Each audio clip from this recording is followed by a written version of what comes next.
بسم اللہ الرحمن الرحیم۔ زمینی قائد کے لیے میں ہوں محبوب رحمان تنولی۔ الیکشن کمیشن نے سپریم کورٹ کے آئینی بینچ کے فیصلے پر 5ویں دن عمل درآمد کر دیا ہے اور 74 نشستیں جو مختلف جماعتوں میں تقسیم کر دی گئی ہیں۔ اس مال غنیمت میں سب سے زیادہ حصہ جسے ملا ہے وہ مسلم لیگ نون ہے، جسے 43 نشستیں ملی ہیں، جبکہ دوسرا جو تھا وہ پیپلز پارٹی بڑا حصہ ملا ہے، ان کو 14 نشستیں ملی ہیں، جبکہ جے یو آئی فے کو بیٹھے بٹھائے 12 نشستوں کا اضافہ ہو گیا ہے ان کی نشستوں میں، اور یوں یہ جو 74 نشستیں تھیں مختلف سیاسی جماعتوں میں تقسیم کر دی گئی ہیں۔ آئینی بینچ نے 27 جون کو فیصلہ دیا تھا اور اپیلوں پر فیصلہ کرتے ہوئے سپریم کورٹ کا سابقہ فیصلہ جو تھا اسے ختم کر دیا تھا، اور نئے فیصلے میں آئینی بینچ نے 7 ججز، جس کے بارے میں کہا گیا 7 ججز نے یہ فیصلہ دیا ہے، تو وہ 7 ججز کے فیصلے پر آج الیکشن کمیشن نے نوٹیفیکیشن جاری کر دیا اور مخصوص نشستیں مختلف تقسیم کر دی گئی ہیں، بلکہ یوں کہیں کہ مال غنیمت مستحقین میں تقسیم کر دیا گیا ہے۔ اب کس کو کتنا حصہ ملا ہے، اس میں سب سے زیادہ حصہ جو ملا ہے مسلم لیگ نون کا ہے، انہیں 43 نشستیں ملی ہیں، جس میں قومی اسمبلی میں ان کی 23 نشستوں کا اضافہ ہوا ہے، اور یہ سب سے زیادہ وہ مستفید ہوئے ہیں۔ اس کے علاوہ جو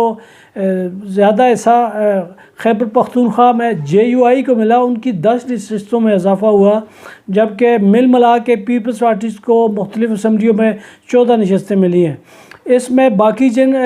پارٹیوں کا حصہ ملا ہے ان میں این پی کو 1 سیٹ ملی، ایم کیو ایم کو 1 سیٹ ملی،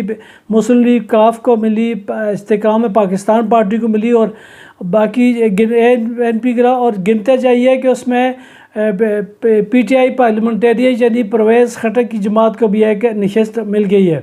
اور یوں یہ انصاف کا بول بالا ہو گیا۔ اور جو آئینی بینچ نے 5 دن پہلے فیصلہ دیا تھا اور اس کے 5 دن بعد ہی اس پر عمل درآمد کر دیا گیا ہے، اس کا نوٹیفیکیشن قومی اسمبلی سیکریٹریٹ تک نہ صرف پہنچ گیا ہے بلکہ قومی اسمبلی سیکریٹریٹ کے ذرائع نے تصدیق کر دی ہے کہ جو الیکشن کمیشن کی یہ مخصوص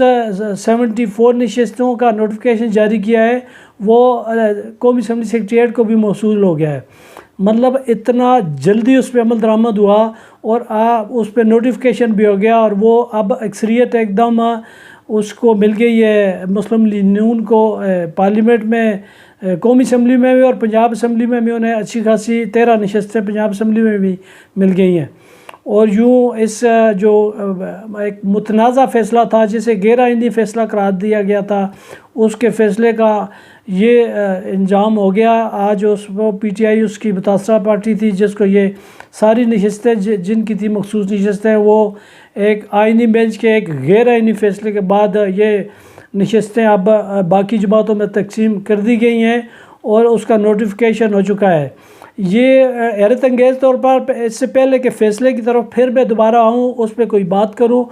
ایک بات جو آپ کو گوش گزار کر دوں، سب کی ذہنوں میں یہ بات ہونی چاہیے کہ یہ جو فیصلہ تھا سپریم کورٹ کے 13 رکنی بینچ نے کیا تھا، وہ فیصلہ 8 ججز کی اکثریت سے کہا گیا تھا کہ مخصوص نشستیں پی ٹی آئی کو دی جائیں۔ یہ فیصلہ 12 جولائی 2024 کو دیا گیا تھا۔ اسی جولائی کے مہینے میں یہ اپیلیں کر دی گئی تھی مسلم لیگ نون، پیپلز پارٹی اور بعد میں الیکشن کمیشن کی طرف سے بھی کہ اس فیصلے پر نظر ثانی کی جائے۔ مطلب کہ فیصلہ ہونے کے بعد اس پہ عمل درآمد نہیں ہو سکا تھا، لیکن اپیلیں آ گئی تھیں اور وہ کیس پینڈنگ ہو گیا۔ اس کی پہلی سماعت جو ہوئی ہے تب سے لے کر اپیلیں ہونے کے بعد سے لے کر 6 مئی 2025 تک اس پہ کوئی سماعت نہیں ہوئی۔ 6 مئی 2025 کو ان اپیلوں پر پہلی سماعت ہوئی تھی اور 27 جون کو اس پر فیصلہ بھی آ گیا۔ اور یہ اس حساب سے دیکھیں کہ اگر دیکھا جائے تو اپیلیں آنے سے پہلے اتنا ہی وقت مل گیا تھا الیکشن کمیشن کو وہاں بھی پہلے فیصلے پر عمل درآمد کے لیے بھی، لیکن پہلے فیصلے پر عمل درآمد کرنے کے بجائے تھوڑا وقت دیا گیا، اپیلیں تیار کی گئی، اور اس کے بعد اپیلیں جب سپریم کورٹ میں چلی گئیں تو الیکشن کمیشن کو یہ بہانہ مل گیا کہ اب اپیلیں ہو چکی ہیں چونکہ، تو اب اس فیصلے پہ عمل درآمد نہیں ہو سکتا۔ لیکن جب فیصلہ ہوا تھا اس کے بعد اتنا وقت تب بھی مل گیا تھا کہ الیکشن کمیشن اس پہ فیصلے پر عمل درآمد کر سکتا تھا، لیکن الیکشن کمیشن نے اس وقت فیصلے پر عمل درآمد نہیں کیا، اور اس کے بعد جب یہ اپیلیں سپریم کورٹ کے آئینی بینچ میں پہنچ گئی، اس کے بعد تقریباً 1 سال کا وقفہ ہوا اس کے بعد، اور وہ جولائی 2024 سے لے کر مئی 2025 تک اس تقریباً 10 مہینوں میں یہ اپیلیں ادھر پینڈنگ رہی، اس پہ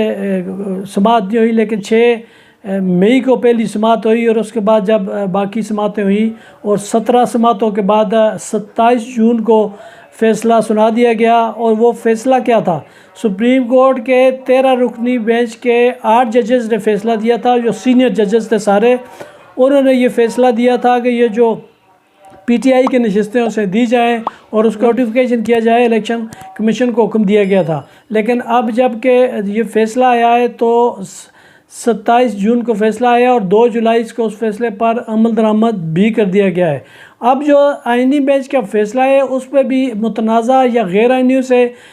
قانونی ماہرین اس لیے کہہ رہے ہیں کہ یہ جو 7 رکنی بتایا گیا ہے کہ یہ جو پہلے 13 رکنی بینچ تھا، اس سے 2 ججز عائشہ ملک اور جسٹس عباسی صاحب، یہ دونوں پہلے ہی الگ ہو گئے تھے، اور انہوں نے ان اپیلوں کو ناقابل سماعت قرار دے کر اس بینچ سے علیحدہ ہو گئے تھے۔ انہوں نے کہا یہ سننی نہیں چاہیے کیونکہ اس پہ سپریم کورٹ فیصلہ دے چکی ہے، اس پہ عمل درآمد ہونا چاہیے۔ اب جب یہ 7 رکنی جب کہ آخری دن جب یہ فیصلہ ہونے والا تھا، اس نے ایک اور جج جسٹس صلاح الدین پنور بھی اس سماعت سے الگ ہو گئے تھے۔ یوں یہ جو بینچ رہ گیا تھا وہ 10 رکنی رہ گیا تھا، لیکن اب جب یہ فیصلہ کیا گیا ہے تو بتایا یہ گیا ہے کہ یہ 7 رکنی ججز نے یہ فیصلہ دیا ہے آئینی بینچ کے۔ 2 ججز کو بھی شامل کیا گیا ہے جو جسٹس عباسی اور جسٹس عائشہ ملک ہیں، جنہوں نے ان اپیلوں کو ناقابل سماعت قرار دے دیا گیا تھا۔ اب ایک اور تنازع ہے، ایک اور بحث شروع ہو گئی ہے، وہ یہ ہے کہ جب کورٹ آرڈر جاری ہونا ہے اس پہ 7 ججوں کے دستخط ہونے ہیں، اور وہ 2 ججز جن کو انہوں نے شامل کیا ہے کہ 7 رکنی ججز کا فیصلہ تھا، وہ 2 ججز کے اس کورٹ آرڈر پر دستخط نہیں ہو پا رہے، جس کی وجہ سے کورٹ آرڈر رکا ہوا ہے، اور یہ کورٹ آرڈر جاری نہیں ہوا کیونکہ وہ 2 ججز جن کا انہوں نے کہا ہے کہ 7 رکنی بینچ نے یہ فیصلہ دیا ہے، وہ 2 جج اس پہ فیصلے پہ ابھی تک انہوں نے سائن نہیں کیا، اور وہ اس بات پہ انکاری ہیں۔ اور ابھی تک میڈیا رپورٹس جو قانونی ماہرین کی جب تک سامنے آئی ہے اس کے مطابق ہے دونوں ججز انکار کر رہے ہیں کہ وہ اس فیصلے کا حصہ نہیں ہے۔ اگر وہ اس بات پہ قائم رہتے ہیں اور کورٹ آرڈر پہ وہ سائن نہیں کرتے، یا کورٹ آرڈر تو پھر ظاہر جاری نہیں کیا جائے گا، یا جاری ہوگا تو چونکہ الیکشن کمیشن نے کورٹ آرڈر کا انتظار ہی نہیں کیا اور انہوں نے اس پہ عمل درآمد بھی کر دیا ہے، یہ ایک نئی بحث اس کے بعد شروع ہوگی، اور اس پہ بحث سالوں چلتی رہے گی، کیونکہ ایک وہ کورٹ آرڈر جس پہ 7 ججز کو گنا گیا، 2 ججز اب بھی اس سے اختلاف کر رہے ہیں، اور یہ جس سپریم کورٹ کا فیصلہ ریورس کیا گیا ہے وہ 8 سینئر ترین ججز کا فیصلہ تھا، وہ 5 ججز نے اس حساب سے یہ ختم کر دیا ہے، اور یہ آئینی بینچ کہلاتا ہے۔ اور اب سپریم کورٹ کے اس آئینی بینچ کے فیصلے پر الیکشن کمیشن نے فوری طور پہ عمل درآمد کر دیا، اور 5ویں دن اس پہ نوٹیفیکیشن بھی جاری کر دیا گیا، اور یوں 24 نشستیں تقسیم کر دی گئی ہیں مال غنیمت کی طرح مستحقین کے درمیان، اور وہ جو نشستیں ملی ہیں اس میں باقی جماعتیں تو ہے ہی ہیں، حکمران جماعت کو تو ظاہر ضرورت تھی ان کی، اس کے لیے تو یہ سارا انتظام کیا گیا ہے،